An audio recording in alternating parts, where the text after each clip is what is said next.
President's comments didn't do much to calm the storm over at the Capitol, because while he tried to pull a Helsinki 2.0, there was a lot the president has not said so far and did not say in the Roosevelt Room. He did not clear up that remark where he said both the U.S. and Russia are to blame. He did not fully accept the findings of American intelligence, blaming other countries in addition to Russia. He did not condemn Russia for its attack on the 2016 election and did not share a plan on how the U.S. would hold Russia accountable. And he did not guarantee the midterms would be safe from interference.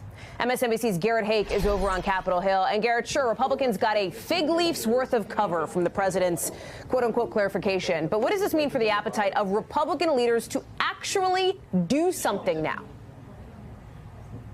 Hallie, I do think there is some appetite, maybe not significant, but larger than it was a week ago, to potentially pass additional sanctions against Russia. There's one particular bill that folks are talking about that's a Marco Rubio, Chris Van Hollen effort that would slap automatic sanctions on Russia or any other country should they interfere in this November's election. That's a bill that's been out there for a while. It's getting a lot more chatter in the wake of the president's Helsinki 1.0 and Helsinki 2.0. I've been talking to Republicans this morning, sort of running the gamut here. They are, I think, to a certain degree relieved that the president did some kind of walk back, no matter how small. Here was Bob Corker, who I just spoke to literally seconds ago about the president's about face yesterday.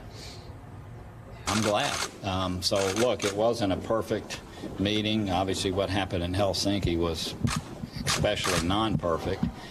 But I thought yesterday was a step forward, and I'm glad that it occurred. And I've got a hearing, and I'm never late to hearings. Okay. Thank you all so much.